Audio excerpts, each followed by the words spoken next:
Continuando então a nossa conversa, quero chamar a atenção de você, jovem, adolescente, para uma coisa. O namoro ou noivado, embora você chegue lá, não significa sinal verde para as carícias. Porque o jovem crente não pode confundir carinho com carícias. Por quê? Porque as carícias envolvem o manuseio por diversas partes do corpo, que por sua vez acaba provocando desejos sexuais. Sabe por quê, gente? Porque nos jovens, adolescentes, os hormônios estão fervilhando. E daí, por conta disso, poderão surgir desejos que não poderão, ou pelo menos não deverão ser satisfeitos por eles. Olha o que diz Cantares 8,4, diz o seguinte: conjuro-vos, ó filhas de Jerusalém, que não acordeis, nem desperteis o amor até que este o queira. Os jovens cristãos, portanto, devem evitar carícias profundas no seu relacionamento de namoro, que normalmente são induzidas e desenvolvidas consequentemente quando um casal escolhe namorar em locais ermos, por exemplo. Locais que possam induzir o seu desencadeamento, o desencadeamento de carícias mais profundas.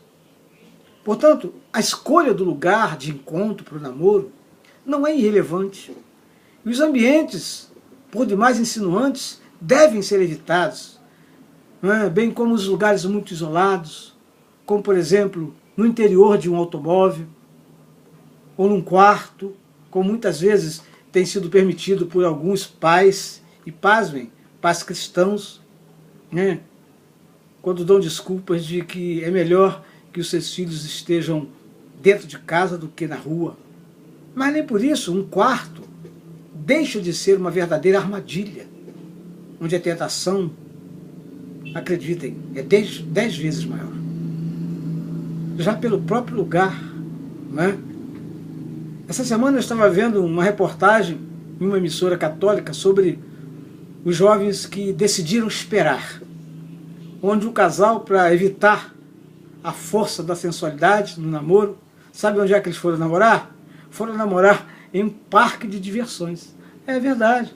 E lá estavam os dois, em um carrossel, cercados por tantas outras pessoas. Então, não estou dizendo que você tenha que namorar num parque de diversões, mas procurar um local onde tem outras pessoas, que, de certa forma, vai inibir uma intimidade maior no namoro. Quanto à duração e frequência dos encontros, sabe, gente, é necessário que o jovem cristão use de sabedoria para poder dizer a tempo aquela palavrinha, olha, está na hora de parar. Estou falando tudo isso porque eu estou falando para jovens cristãos. Para um jovem que tem uma vida secular, isso é besteira, dizer isso. Porque eles não têm uma regra a seguir, eles não têm a Bíblia como parâmetro para os seus relacionamentos. Então é muito diferente. Então, antes que seja tarde demais, para conseguir se fugir das paixões da mocidade, é necessário perceber que quando é o momento de parar. O apóstolo Paulo aconselha da seguinte forma em 2 Timóteo capítulo 2, 22. Ele diz: foge também das paixões da mocidade e segue a justiça, a fé, o amor, a paz, com os que de coração puro invocam o nome do Senhor. Porque a moça crente, ela não deve se deixar manusear. E por quê? Porque, deixando-se manusear, ela pode correr o risco de num segundo momento, depois do término de um namoro, ganhar má fama. Quem sabe por parte de um ex-namorado irresponsável, desumano e mau caráter, que lá nas suas conversas entre seus amigos, os amigos do seu grupo,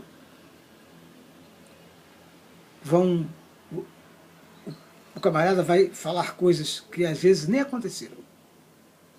e também além da moça correr outro risco, que é o risco de perder o contato, a intimidade com Deus e a comunhão com o Espírito Santo. E Paulo ainda aconselha em sua primeira carta aos Tessalonicenses, capítulo 5, 23, ele diz que o próprio Deus da paz os santifique inteiramente, que todo o espírito, a alma e corpo de vocês sejam preservados e irrepreensíveis na vinda de nosso Senhor Jesus. E ainda, 1 Coríntios capítulo 6, 19, acaso não sabem que o corpo de vocês, estou lendo na Bíblia, na linguagem de hoje, repetindo, acaso não sabem que o corpo de vocês é santuário do Espírito Santo, que habita em vocês, que lhes foi dado por Deus e que vocês não são de si mesmos? 1 Tessalonicenses 4,3, pois esta é a vontade de Deus, quero repetir, a vossa santificação, que abstenhais da prostituição.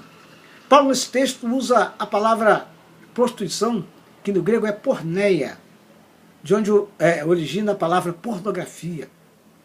E é uma citação de William Baker, em um dos seus livros, esse livro é As Obras da Carne e os Frutos do Espírito, onde ele comenta sobre a palavra grega porneia. Porneia, então, é usada por William como uma palavra bem geral para as relações e relacionamentos sexuais lícitos e imorais. Então, a derivação provável dessa palavra, ela lança raios relevantes de luz sobre a atitude mental por trás dela, que há por trás dela. Porné, então, é a prostituição. E pornê significa uma prostituta. Vejam bem. E há a probabilidade de que todas essas palavras tenham ligação com o verbo grego permune. Presta atenção com o verbo grego permune, que significa vender. Inicialmente, porneia é o amor que é comprado e vendido. O que, na verdade, não é amor nenhum. Não é verdade? Principalmente para nós, os cristãos. E o grande e básico erro nisto é que a pessoa com quem semelhante amor é satisfeito não é realmente considerada uma pessoa, mas acaba sendo um objeto. Portanto, o jovem torna-se um mero instrumento através de quem as exigências da concupiscência e da paixão são satisfeitas. Não deixe que isso aconteça no seu relacionamento. E a fornicação envolve um homem e uma mulher que não são casados. Algumas versões da Bíblia traduziram fornicação por prostituição e imoralidade sexual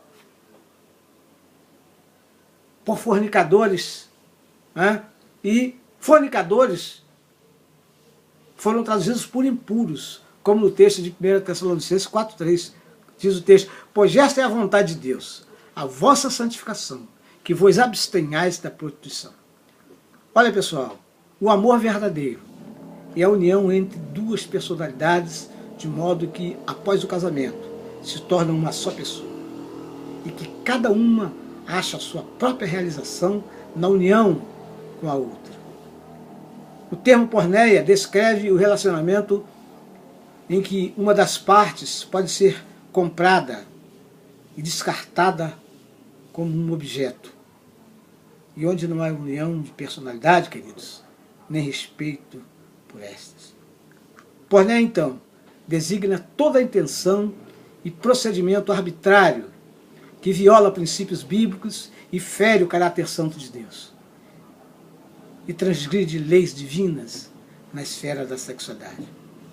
A Bíblia nos adverte várias vezes contra a fornicação, que é o sexo pré-conjugal. Mas prefiro o termo fornicação ao termo prostituição, que algumas vezes, né, aparece na tradução bíblica. Porque prostituição, como eu disse, sugere o pagamento pelo ato sexual. Neste caso, a pessoa tenta comprar o prazer, né, que o corpo do outro lhe possa dar. Só que essa compra é sem que aconteça nenhum vínculo afetivo. é mesmo uma questão de mercado. A expressão mais usada no Novo Testamento, na tradução da NVI, por exemplo, é imoralidade sexual, que é porneia no grego, e que significa relações sexuais ilícitas ou irregulares. E dentre essas, né, está o adultério, a fornicação, a prostituição, a infidelidade, a imoralidade e a impureza.